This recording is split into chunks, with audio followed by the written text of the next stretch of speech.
The Mega Powers explode on this night in Trump Plaza in Atlantic City. The immortal Hulk Hogan looks to recapture the WWF Championship from the Macho Man Randy Savage, his one-time friend and now bitter enemy. Who will win on this night? One guarantee is for sure. The Mega Powers shall explode! I'm John Retton with the retro view of WWE WrestleMania 5. If man is still alive, my voice is barely alive because my fucking goodness trying to even come close to capturing the insane boatload of motherfucking coked up energy that was Vince McMahon or something. Maybe he's on copious amounts of caffeine. Maybe he was just really batshit insane. Whatever it was, boy, doing that Vince impression really shoots out the voice, doesn't it? But anyway, let me know your thoughts on this show in the comments, please. WrestleMania 5 back in Trump Plaza in Atlantic City under the boardwalk.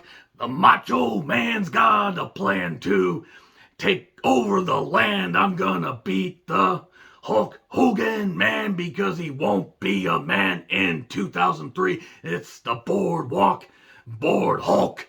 Anyway, yeah, enough ruining that song and enough ruining other songs, even though I'm gonna definitely have other references here. Whew! Boy, Vince McMahon was definitely on one by the end of this show. All they had to do was have Macho Man Randy Savage somehow beat Hulk Hogan and take the championship even to like SummerSlam 89 because Hogan didn't need another year-long run after having the title for just over 4 years, and then he lost it in February of 88 and then had to get in Randy Savage's spotlight right there. Had to try and overshadow Randy Savage, even though Randy Savage was always better than Hulk Hogan. Now look, don't get me wrong. I'm going to praise Hulk Hogan quite a bit. Hogan was at one time one of the biggest stars in professional wrestling. He lit up the AWA for a couple years, and then Vern Gagne decided to be an idiot. And then he went to Vince McMahon's crazy land of cartoonish wrestling and became the immortal Hulk Hogan. Ow. Ow. Ow. Still fun to do. But at this point, it's kind of funny re-watching that match. There were some boos for Hogan. Now, maybe it's just because they were in New Jersey. You know, Northeast. Sometimes the Northeast fans can be a little bit raucous, but people were starting to get a little bit tired of Hogan, methinks, around this time. Even though it made sense to give him the title for a while, I still think he could have held it from SummerSlam to WrestleMania 6 and dropped it to Warrior, and I don't think anything would have been amiss. And also, Savage would have gotten another chance to actually, I don't know, show that he was a better champion than Hogan could have been at that time. Anyway, enough about that. About 19,000 fans watching this, and yes, back-to-back WrestleManias in Boardwalk Hall, aka Trump Plaza. The Mega Powers explode. And this was nearly 4 hours. Like 3.5 fucking hours. And there's one particular segment that had no fucking right going as long as it did and really had no fucking right being on WrestleMania. And I did kind of find it funny, though, how after Vince says, the Mega Powers explode, we go to Dirty Sax music. Oh, yeah, that's what I want. I want guys like Randy Savage, Hulk Hogan, exploding all over each other. That's not sweat, baby. That's that goddamn man juice I love to see flowing all over all the men in my wrestling company, my entertainment company. God damn it, pal. I need to get the word wrestling. I need to get the wrestling out. Well, he did a pretty good job of that, especially over the last few years. But yeah, Dirty Sax music after the word explodes. And we go to Gorilla Monsoon. You could cut the electricity. It's going to be hot, fast, and furious. Cutting electricity sounds like a really bad idea. You really shouldn't try to get anything metal near anything electrical. And also hot, fast, and furious. Man, kind of reminds me of one of my exes. I'm going to let you decide what she was more of out of those three. So, anyway, Finkel introduces Rockin' Robin to sing America the Beautiful. She tried. She was a better wrestler than she was a singer. I'm going to keep any other critiques light, given all the bullshit that she had to go through, thanks to her father, Grizzly Smith, doing stuff to her own father. Check out the review of the Dark Side episode on In the Shadow of Grizzly Smith if you want to know my full thoughts. So, King Haku makes his entrance with the music of the future Jerry Lawler. And the mighty Clean and Hercules, jerking on his chain and everything, flopping his chain around and everything, and all that. And it's kind of scary how Hercules would be gone from the company, 3 years after this? and really didn't end up doing much of anything of note after that. I mean, I think he had a brief stint in WCW, but he didn't really do all that much in wrestling afterwards. So yeah, Haku versus Hercules. It was a power battle. There's a lot of bear hugs were kind of the theme for tonight. Bear hugs and rest holds and everything because it was a long show. We did get a backdrop, but Herc gets a shoulder up and gets the victory. Some of these matches didn't matter, so I'm going to skip through quite a few of them. And then we get Slick, with the Twin Towers, a.k.a. Akeem, the African Dream. No, they're from the deepest, darkest regions of Africa. He's a one-man gang. We know he's a fucking one-man gang. And the Big Boss Man, but he's a Jive Soul Bro, and now that song is in your head. Jive Soul Bro. That's what I meant to say. Oh, doing that Vince impression was a real mistake, but it was fun. Fun, totally fun. The Twin Towers took on the Rockers. Slick was in the corner. Speed versus power. Boss Man really was something special. And thinking about the fact that really by 96 he was not nearly the athlete that he was. Then again, who could be at that size, and also the amount of territories he had worked, well, the amount of matches he had worked and some of the hard style. He packed a lot into his career. And then Air Africa, the Big Splash, 1, 2, 3. Tony Schiavone was the backstage interviewer here, by the way. Yeah. Believe it or not, this is during the stint where Tony Schiavone was in WWE. And he was with DiBiase and Virgil, and then DiBiase basically shows the $1 million title to Trump. That title is worth more than, Trump could ever hope to have of his own goddamn money. Trump is all over the place, by the way, on this show, like he was for Mania 4, because Trump Plaza and Vince and Trump are friends, so it sort of fucking makes sense. So, DiBiase took on Bruce the Barber Beefcake. No, this was not good. It really wasn't. The sleeper hold lasted for about 20 years. And then Virgil came in. DiBiase, we got a double count out, basically. DiBiase attacks are outside the ring.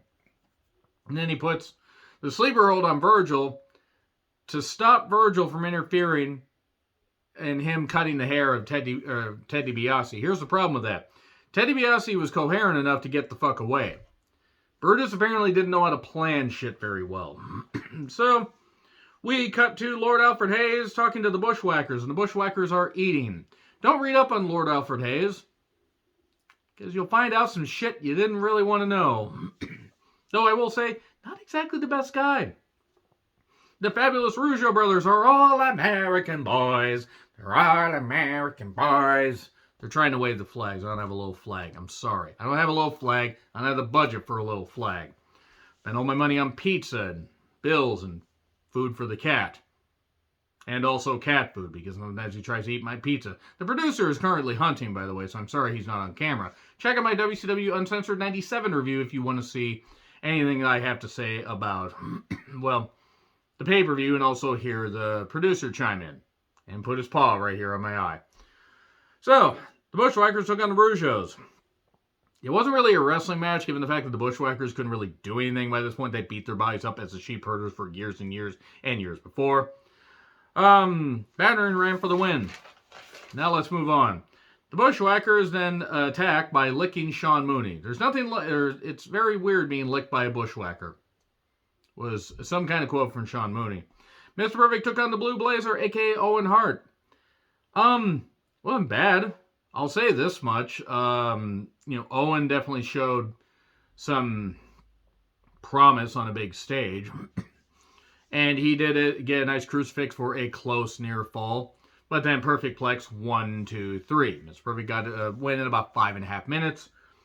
And then Finkel introduces Ventura, who gets his ego stroked. Ventura was a great commentator. He was a terrible wrestler. Go back and watch Jesse Ventura matches and tell me that I'm wrong. So, we get the 5K footage where there's it's like a little bit of a thing to get back to the fans, a little bit of a fan fest. Lord Alfred Hayes is there, and Mr. Fuji is getting ready for Mania by jogging in a suit. Obviously, he didn't do anything other than, doctor the footage to make it look like he was in great shape. Because Fuji's knees, by that point, I don't think would have allowed him to run more than 500 feet. Finkel then introduces Run DMC that does the Mania rap. My God, help us, help us. Of course, which one? Of course, either Run or DMC, unfortunately, are no longer with it. I actually don't know which one isn't here anymore. I believe one did pass away. The rap, though, not that great, and the crowd wasn't very receptive. So, the West Texas Rednecks were right, by the way. Footage of what led to the Powers of Pain and Demolition. And then we have that match, and Mr. Fuji's joined the Powers of Pain because he is going to take down his former team and get the tag titles for the Powers of Pain. That didn't happen. Mr. Fuji got beat by Total Demolition or wherever the fuck that is. And Demolition retained. Funny how Demolition fought for the tag titles at Mania 4. They were heels. Faces in Mania 5. Defended the championships successfully. Won the championships back at Mania 6. They were faces. And by Mania 7, they were wrestling Tenryu and somebody. I forget the other name. Wasn't Katao? Was it Katao? Might have been. And they were done. Demolition, I think, was dissolved within a month or two after that. So, or definitely demolished, as it were, by SummerSlam 91. So yeah, Shivani then talks to Savage, or tries to. Cameraman gets knocked down because Randy Savage was intense and nuts. Dino Bravo with Frenchie Martin took on Rugged Ronnie Garvin. Woo! Woo! Oh, and also Howard Finkel introduced renowned murderer Jimmy Snuka coming back to the WWE, or coming back to a WWF ring, if we get technical. He had wrestled in the AWA and done stuff, and he kept getting brought back for various stints, despite the fact he never paid a dime to the family of Nancy Argentino for murdering her. And fuck Jimmy Snuka, he deserved to fucking go in the most painful way possible for getting away with murder and being a piece of shit. The crowd chanted USA during this match. And Dino Bravo, of course, is Canadian. What some people may not know is that Rugged Ronnie Garvin was also French-Canadian. People in New Jersey being intelligent about where people are from. Side slam, 1, 2, 3. But then everybody do the Garvin stomp. Oh wait, only Ronnie does the Garvin stomp, and poor Frenchie Martin got stomped repeatedly. I can't keep this song reference going. I just really can't. Do. So the Brainbusters, Aaron Tully, took on Strike Force, Tito Santana, or Chico Santana as it were, according to Jesse Ventura, and Rick Martel. Been a minute for Strike Force facing off. I think Santana was injured. But Martel, of course, was all ready. We're going to get back the tag titles. But then accidentally gets the flying forearm from Santana. Martel's selling, and Selly's all upset. Like, what the hell? He eventually leaves. He says, fuck this. And then Spike Piledriver, 1, 2, 3. And the Mean Gene's yelling at Rick Martel, how could you abandon your tag partner? He's sick of Santana, and this is when he became the model. And in case you didn't know that Rick became Rick the Model Martel, he would always have a giant button the size of a dinner plate saying, yes, I am a model. Why did he have a button that big? Why? Who made buttons that big? Who came up with that idea? Monsoon and Ventura kill time. And then we have Piper's Pit with Morton Downey Jr. Oh, dear. Woo! I love Roddy Piper. Obviously, as you can tell from that shirt, I have praised Roddy Piper in the past. I will always praise Roddy Piper. I will also be critical when something was a bad idea. This was 21 minutes on a pay-per-view broadcast. 21 minutes. This had no right. No goddamn right existing. It had maybe like 10% good. It went on forever. It was like a bad stand-up act that kept getting worse and worse and worse. Finkel introduces Piper to a big pop. Oh, it's Brother Love. You know the guy that Paul Bosch just slapped down until his head bounced off the goddamn concrete a few times. Oh, wait, maybe it did, and maybe that's why Bruce Pritchard has no good ideas when it comes to professional wrestling. Can't fucking stand the guy. Can't fucking stand the guy. He's not entertaining. He's a piece of shit, and he doesn't deserve any accolades. He just deserves nothing but hatred and scorn for what he did for professional wrestling. Because he likes to view it in a cartoonish way, like Vince, because he's a moron. He did the Piper impression, and then here's Morton Downey Jr. Piper, by the way, apparently hates when people impersonate him, or hated when people impersonate him. Then Downey Jr. knocks Brother Love. Morton Downey Jr., by the way, was smoking cigarettes at this point. Actually, you read up on him, after having a lung cancer diagnosis or something, I forget, it was some kind of lung diagnosis, some kind of issue, he became an advocate for not smoking. And good for him. I'm not really that familiar with his work. I mean, good on him that he tried to do some good. And then Piper shows up to a huge pop to try and save this. This was abysmal. God, this was brutal. He kept saying, hey, brother love, what you got under your kilt? What you got under your kilt? And then he rips the kilt off. He's got briefs on, and that's it. Goodbye. He just runs off. Don't blow the smoke in my face. Well, Downey keeps doing it. Then they keep making comments about when I was a young warthog, and the warts were on his face and everything, and no, I gave them to a homeless or warthog. I didn't know that your girlfriend was homeless. Then he uses a fire extinguisher to put this whole thing out and extinguish this problem. He may have just turned him into a bleeding heart liberal, was a quote from Jesse Ventura. This whole thing was just a mess, regardless of how you feel politically or anything or otherwise. This was bad. This was bad programming. Yeah, it was cool to see him do the fire extinguisher to Morton Downey Jr. I understand you need to build up some shit. But at this point, 21 goddamn minutes? No. So then we cut to No Holds. They cut out No Holds Barred ad, and Jesse Ventura proceeds to say, Hulk Hogan's getting in on my thing. Hollywood's my place. No Holds Barred was dog shit, by the way. If you've never seen No Holds Barred, my God, it was terrible. They put a lot of promotion behind that. Even as a kid, I hated it. Recaps of Hogan and Savage. Savage, you got lust in your eyes for Elizabeth. Okay, should not try to do a Vince and a Savage impression in the same video. Ow. Then Hogan's interviewed about how him and Savage used to be best friends. You always held him down, you stupid bastard. Oh, but he's going to win back the WWF Championship. Jake Roberts, with his big old sack, his sneaky snack, check the snack, comes down to face off against Andre the Giant with Bobby Heenan, and Big John Studd was the special guest referee. Big John Studd won the Royal Rumble just a couple months before, like maybe 9 weeks before. He did retire later in the year, later in 89, that is. So maybe he didn't want to wrestle. Maybe he just wanted to wind down. Still, it's just kind of funny given what all the people did, that won the Rumble after that. Big John Studd, of all people, won the first 30-man Rumble. Hacksaw won the first Royal Rumble, but that was 20 people. And he's just a special guest referee. This was bad. There was an exposed buckle spot because obviously Heenan had taken off the turnbuckle pad. Andre was so scared of what was in Jake's sack, which I think anybody would be scared of.